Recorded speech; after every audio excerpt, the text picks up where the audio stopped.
এই যে এই অর্জনের যে বিষয় নিয়ে কথা বলেছে, সময় কাজে লাগে এবং প্রচুর তো এইখানে আমি একটা কিতাব দিয়ে রাখছি, আমি আপনার কিতাব দেব পরে।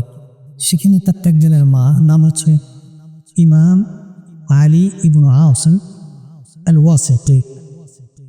কি নাম? আলী আলী ওয়াস আলী বিন আসিম আল ওয়াসিতি। সম্ভবত 200 হিজরি বা 300 হিজরি এরকম একটা সময় না, আমি একটা বইটা পেপার দিচ্ছি।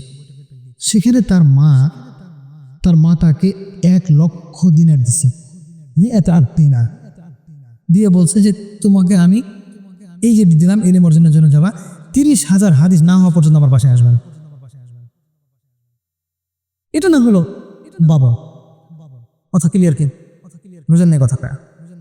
হ্যাঁ, আমি যদি আমি নিজে আমার কথা বলি, আমি যদি আমার বাবা মাকে বলি যে আমি 10 বছর আমি বাসায় যেতে পারবো না, আমি এলিম অর্জন করবো, তার আব্বু আহলান স্যার খুবই ভালো।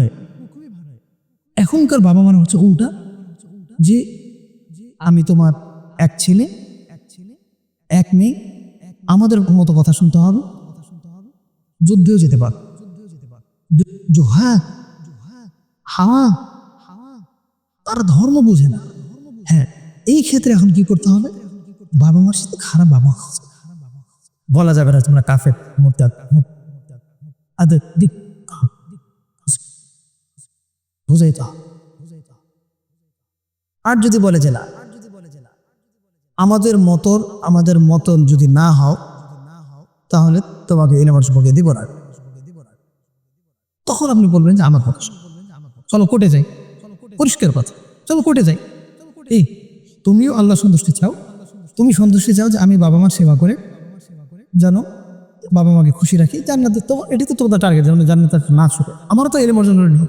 এই যে দুজনের যে স্বপ্ন, এক লক্ষ্য উদ্দেশ্য, একটা সিস্টেমহীন। এখন আমরা আল্লাহ এই দাদা যা তো ফিসে আর ওর রসুল কোরআন এবং হাদিসের দিকে তোমরা ফিরে আসো। আমরা কোর্টে যাই, দুজন শাইখের কাছে যাই, সাহাবাল্লাহ একজন ইমাম একজন বিচারকের কাছে যাই, বলি যে আমি এখানে বসে 2 মাস এলেম অর্জন করবো, আমার বাবা মা আমাকে বলছে এভাবে করো, এটা আমার সুন্দর এবং হবে, ওরা হবে। তখন তিনি ফয়সালা দিই, কথা ভুল বলছি? আপনি কি মনে করেন যে তারা ওই পর্যন্ত যেতে দিবে? কোর্ট পর্যন্ত যেতে দিবে? যেতে দিবে না। কেন যেতে দিবে না?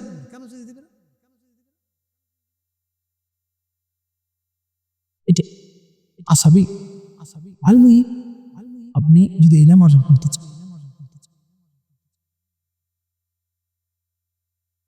মৃত্যুর ভয় করে চল, কেন চলবা?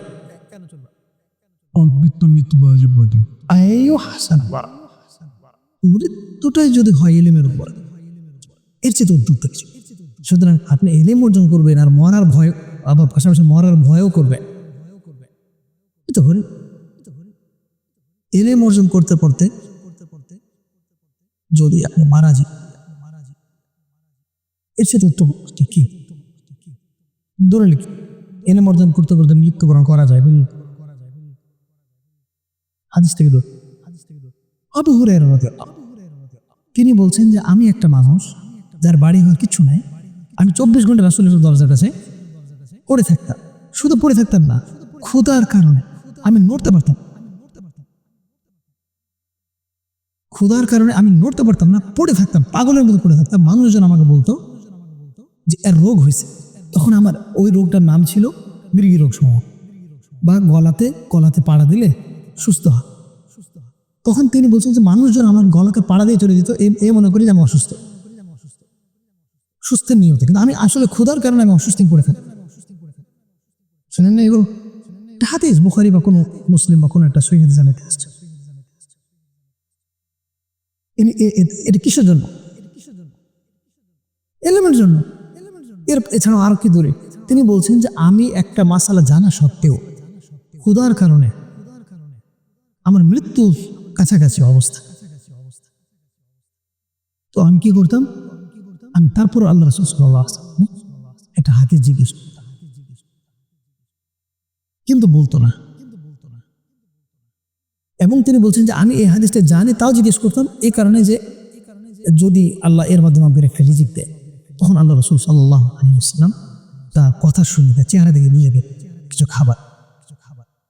এই যে বরকতগুলো যা আসছে, আসহাবে সুফার খাবারের বরকতগুলো কি কি আসছে? দুধ আসছে। এটি কেন আসবে? আর জন্য আসলো তালেবেল ইলমের জন্য। কতজন সাহাবী ছিল? 70 জন। তার মধ্যে আবু হুরায়রা ছিল না? আল্লাহ রসুল সাল্লাল্লাহু আলাইহি ওয়াসাল্লাম সবাইকে খাওয়ালেন। আবু হুরায়রাকে কয়েকবার খাওয়ালেন, বলছে ইশরাব শরীফ দুই রাসূল, ইশরাব 3 বার পান করেছে। বলছি এরপরে আর জায়গা এগুলি কেন আসছে? এরই মানুষের কিছু খাবার ছিল যে তারা মৃত্যুকে পাওয়ার জন্য তারা চেষ্টা করছে।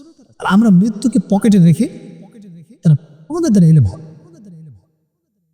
আমি লিখে দিচ্ছি, আগামী 50 বছরে একজন ইবনে শেখ বিন বাজের পায়ের নখের সমান একটা আলেম তৈরি হবে। এই আল্লাহ কসম হতেই পারবে না। কারণ তারা জানিয়ে না যে এলিমের জন্য কি বলছেন, হতেই পারবে না, নেবেই না, কেউ কাউকে করতে দেবে। এই যে আপনি যেমন বললেন আপনার বাবা মার বিষয়টা, আমি দেশে মাদ্রাসা কেন করি না? কেন করি? এই জন্য আমি যখন আমার ছাত্রদেরকে পড়াবো তখন তারা বলবে যে আমি বাসা যাবো না 1 মাস। আমি আমার ছাত্ররা তখন বলবে 1 বছর মাদ্রাসা থেকে আমি বাইরে যাবো না। তখন তো কোনো বাবা মেনে নেবে না। আমার ছেলেটা কেন মাদ্রাসা আসে না, মাদ্রাসা থেকে কেন বাসায় আসে না, হুজুর কি করছে, ঝাড়ফুঁক করে দিচ্ছে। এমন কি বুঝাইছে? কয়দিন পর মানে জিহাদে নিয়ে চলে যাবে। কথা পরিষ্কার কিনা? ওয়াল্লাহি আলাইহি দেশে একটা বিশেষজ্ঞ আলেম তৈরি করো, মতো ওই ছাত্রদেরকে পড়ানো জায়েজ বা সহজ হবে, যাদের বাবা মারা লিখে দিবে যে আমরা আমার ছেলেটাকে ফি সাবিলিল্লাহ দিয়ে দিলাম। নাম্বার 1। নাম্বার 2, আপনি শরীয়ত বিরোধী বা সরকারের আইনের উপর দিয়ে জিহাদে নিয়ে যায়। নাম্বার পয়েন্ট 2, আমি নিয়ে যাবো না জিহাদে। নাম্বার 3, সরকার বিরোধী কোনো কার্যক্রমে আমি যাব না। অস্ত্র, তারপরে চিন্তায় যেটা ইসলামী নিষেধ এবং রাষ্ট্রীয় হুমকি, আমি সেগুলোতে যাবো। আমি শুধু বসে বসে এলেম পড়াবো, ঠিক আছে? সে এলেম শিখবে, আমরা তাকে সাহায্য করব। এই এলেমের ভালোবাসা সে যখন পেয়ে যাবে, জীবন আর ওখানে ওই 1 বছর 2 বছর সে আর বাড়ি থেকে মাদ্রাসা থেকে সে যাবে না। এবং আমার মাদ্রাসাতে বাউন্ডারিতে আমি কাউকে ঢুকতে দেবো না, অ্যাভেলেবেল যে কেউ আসতে পারবে না। এমনি আলা কুল্লি হাল তুমি ইলম অর্জন করবে। আপনি এরকম ইতিহাস পৃথিবীতে কত নেবেন যে কোটি কোটি ছাত্র ইলম অর্জন করার জন্য আসে, কিন্তু ইলম অর্জন যে শর্তগুলো রয়েছে, পরিশ্রম করতে হবে। লান তানালুল ইলমা ইল্লা বিসিত্তাতি, দাকা, হিরস, বুলগা, তুল জামান, সুহরত উস্তাদ, জুহুদ, পরিশ্রম, এগুলো আপনি করবেন না। এগুলো এলেম এত সোজা। আল-মুহিম আমার শর্ট থ্রিটে এলেম অর্জন করতে গেলে এলেমের পথে যেতে হবে। আর কোনো অভিযোগ চলবে? সাহাবীদের কাছে কি অভিযোগ ছিল? অভিযোগ থাকলে তাদের কাছে হাজার অভিযোগ ছিল। থাকার জায়গা না, খাওয়ার জায়গা না, পোশাক নাই, স্ত্রী পরিবার পুত্র কিছু নাই, ঠিক কিনা? আমি মসজিদ নববীতে বসে বেঁচে থেকে এতই যে তাদের মায়া থাকতো, 5 স্টার হোটেল বাবা মা দিয়ে দিত। বাবা তুমি ইলম অর্জন করবা, আমি 1 বিঘা জমি বিক্রি করে তোমাকে টাকা দিয়ে দিলাম, তুমি 2 মাস থেকে আসো। বাস কি এটা হওয়ার কথা ছিল? টাকাও দিবে না, আবার পড়তেও দিবে না। এই সাদা লাইফ ইসলামের সাথে খেলতে ভাষা।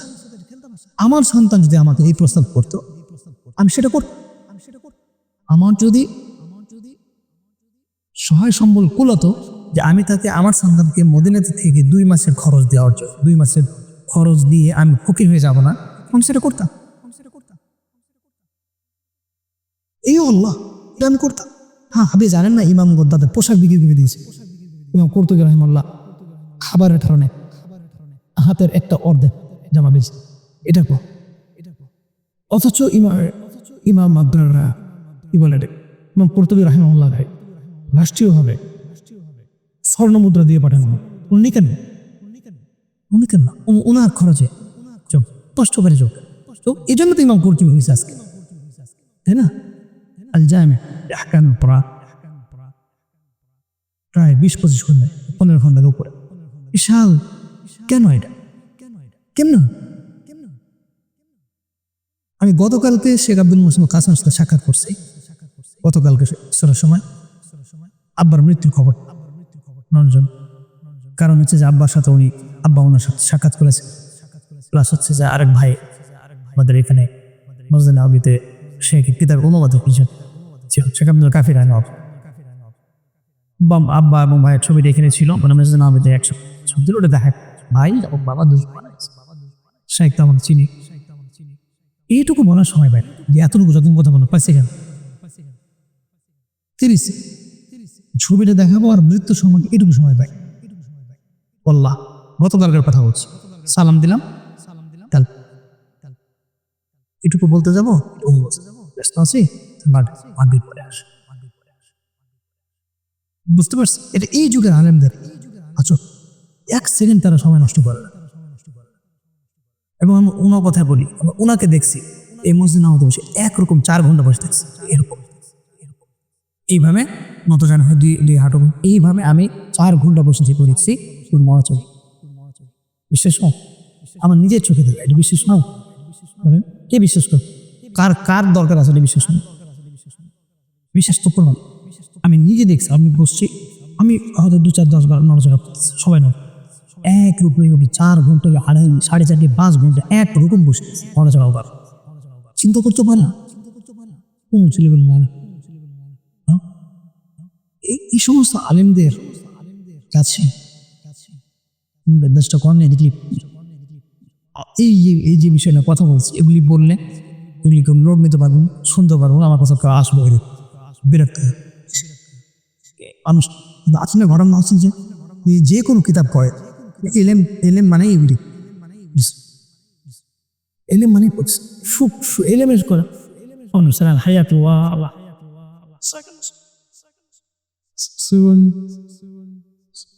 Frozen. Jag kräver fall på sig själv.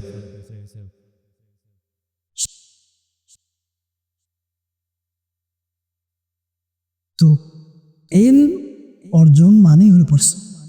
আরে ইবনে আব্বাস রাদিয়াল্লাহু আনহু সাহাবী, শুধু কি সাহাবী রাসূলের চাচাতো ভাই, যার নাসাবের একটা ফজিলত আছে। যদি ইসলাম কবুল করে তা তিনি ইলম অর্জনের জন্য মানুষের সাহাবীদের দরজায় রাস্তায় পড়ে ঘুমাতে, রাস্তার দরজা যেটা হ্যাঁ ধুলা বালিতে শুয়ে থাকে কখন জোহরের পর, যে যার কাছ থেকে মাসালা জিজ্ঞেস করবে উনি আসরের সময় মসজিদ থেকে বের হবেন ওই রাস্তার টাইমটুকু, ঠিক আছে ওই টাইমটুকু বা যে কোনোভাবে তাকে পেতে হবে ওই সময়টাতে তিনি দরজার পাশে বসে মাটিতে শুয়ে পড়ে ঘুমাইতেন। কাইলুলা যেটা করা, কাইলুলা খাওয়ার দাওয়া করে একটু রেস্ট করা, তিনি সেটা ওখানে বাড়ির দরজা মাটিতে পড়ে। তখন সাহাবায়ে কেরাম বলতেন যে তুমি তো রাসূলের বংশ, তুমি তো তোমার সম্মান আমাকে বলতা আমরা আসতাম। তো ওই কথাটা ওইখান থেকে আসেন আল ইলমু লা ইয়াতি বাল ইউতা ইলাইহি, ইলমের কাছে যেতে হয়। আর ইলম অর্জন করা কঠিন, কঠিন হচ্ছে এই যে পারপার্শ্বিক যেগুলো এগুলো ছেড়ে আসাটা। এমন নাকি যে আলহামদুলিল্লাহ রাব্বুল আলামিন এটা আমি শিখবো, এটা কোনো ইলম নাই পৃথিবীতে কেউ বলতে পারবে না, বা কিতাব নাই যে কি এটা কি ব্যাখ্যা কি সার এটা এরকম নাকি ইলমটা ইলমের জায়গাতে আছে, আমরা না নিতে পারি না। আমাদের মামা না প্রতিবন্ধকতা, আমরা 7 বেলা খাই, আমরা 10 ঘন্টা ঘুমাই, আমাদের শরীর একটু ঠান্ডা লাগতে দেয় না, একটু ধুলা লাগতে দেয় না। ইমাম ইবনে তাইমিয়া ইলম পাইছেন কেমনে? উনি এলাকার ভাঙাচোরা যে মসজিদগুলো ভাঙা পড়ে থাকতো মানে যেগুলোতে বাঘ ভাল্লুক সাপ বিচ্ছু আছে না হুজরান, যেগুলো পরিত্যক্ত মসজিদ কেউ নাই, একটা পুরান এলাকা আছে না নাই, যে কোন যুগ একটা এলাকা ছিল ওটা ভেঙে ঢুঙে চলে গেছে, মসজিদে পড়ে আছে। ওই মসজিদে গিয়ে তিনি মুখটাকে মাটির সঙ্গে মুছাইতেন, এই যে এভাবে ঘুষতেন মুখটাকে, এগুলোতে ধুলো লাগাতেন আর আল্লাহর কাছে বলতেন আল্লাহুম্মা ফাক্কিহনি ফিদ্দীন। ওই মসজিদে বসে নিরহ মসজিদ আল্লাহ আওয়ানি ইলমের জন্য মৃত্যুটাকে চোখের সামনে নিয়ে ইলম অর্জন করতে হয়। কি আর আমরা তো শোক খেলতে পারি, সুখ কি জিনিস? একটা হাদিস পড়লাম ইয়াকা ওয়াত তানাউ ইয়া ইবাদাল্লাহ, এটা একটা হাদিস, আমি জানতামই না। গত সপ্তাহে আমি পাইলাম না, দেব না পরে যে বা আল্লাহর বান্দার হাদিসটা সরাসরি ভুল হতে পারে, কিন্তু ইয়াকা হত্যা নাও বা সত্য বলা বা অর্থ হচ্ছে যে হ্যাঁ আল্লাহর বান্দারা তোমরা বা এরকম যে মুমিন কখনো বা মুসলিম কখনো কি করতে পারে না, সুখের জন্য সুখে থাকতে আলমহিম এগুলো এলেম অর্জনের কিতাব, এই কিতাবাদিগুলো হাজার হাজার আছে, এগুলো তো আমরা একটা পড়ি না, পড়লেও আমরা এগুলো বুঝি না, তাব্বিক করি। আলা কুল্লি হাল এলেমের জন্য যে ত্যাগ করা দরকার সেটা আমি মনে করি না যে কোনো বাংলার সন্তান, মানে বাংলাদেশের এরিয়ার ভিতরে কোনো সন্তান নিতে পারবে বলে আমি মনে করি। বোঝা যাচ্ছে? আমি নিতে পারিও না, আমি যদি পারতাম তাহলে আমি নিজে আলো হয়ে যেতাম, ঠিক কি না? তো নিতে পারি না কেন? ওই যে স্ত্রী আছে, পরিবার আছে, সন্তানাদি আছে, চাকরি বাকরি, সে দুনিয়া ভার্সিটি আছে, এগুলো আর কি কাজে লাগে? কিছুই কাজে লাগে। এগুলোর নাম কবরে যাব। এখন এটাই হচ্ছে আমাদের দুর্বলতা। এই দুর্বলতাটাকে অতিক্রম যদি কেউ করতে পারে, এই দুর্বলতার অতিক্রম করা মানে কি, সময় যেটুকু পাই সেটুকু সে যদি কাজে লাগে, আমরা সেটুকু করি, ওইটুকু সময় আবার 8-10 কাজে ভাগ করি। একবার ফেসবুক দেখি, একবার হোয়াটসঅ্যাপ দেখি, ও টেলিগ্রাম দেখি, একবার পোস্ট করি, ওর সাথে কথা বলি, দরকার আছে করুন। এইটুকু সময় যদি এলেম অর্জন করতে চাই, তাহলে যেই সাবজেক্ট পড়ো ওইটাই শুধু পড়তে হবে, ওইটার উপর নোট তৈরি করতে হবে, ওইটা কাউকে শোনাইতে হবে। সাপোজ ধরুন কোরআনটা হোক না একটা সাবজেক্ট কোরআন, তো কোরআনের কাজ গেল কি কি কাজ বলেন? হিফজ, আহম শাই মানে ফিল বিদায় হিফজটা কি আছে? 5 পারা শোনাতে পারবো না। কেন পারবো না? করতে হবে, করে এইটুকু না করে 1 পারা করবো ডেইলি, 1 পারা সুন্দর করব। এইটা সুন্দর না করে চলে গেলাম হোয়াটসঅ্যাপে, চলে গেলাম ফেসবুক, হইল? এই যে এইভাবে আমরা নিজেদেরকে পিছিয়ে ফেলি। তাহলে বোঝা গেল যে এই যে অলসতা এবং টাইম বিভক্ত করা, পারপার্শ্বিকতা, এগুলো থেকে আমরা বের হতেও পারবো না, আমাদের দ্বারা এলেন হবেও না।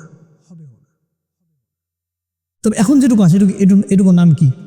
যারা 5 ওয়াক্ত নামাজ পড়ে, একটু করে কোরআন তেলাওয়াত করে, মুসলিম আবেদ, ছোটখাটো আবেদ, বেশি বেশি যদি ইবাদত করে তাহলে বড় আবেদ।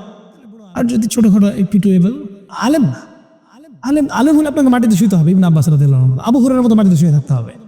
শুয়েছে কোনোদিন? হ্যাঁ, কেউ আমাদের শুয়েছে, শিখেছে কোনোদিন? তো কোনোদিন মাদ্রাসাতে কোনোদিন দাঁড়ায় ক্লাস করছেন? যে 8 ঘন্টা কাউকে দাঁড়ায় ক্লাস করানো হয়েছে কোনোদিন? হ্যাঁ, কেন হয় না? প্র্যাকটিসের জন্য। মাদ্রাসা হচ্ছে তালিমের জায়গা, তালিমের জন্য তো তালিম আপনি নিতে হবে না? হবে কি হবে না? তো একটা দিন চেয়ার টেবিলগুলো সরিয়ে 8 ঘন্টা দাঁড়িয়ে পড়লে কি সমস্যা? হাফেজ ছাত্ররা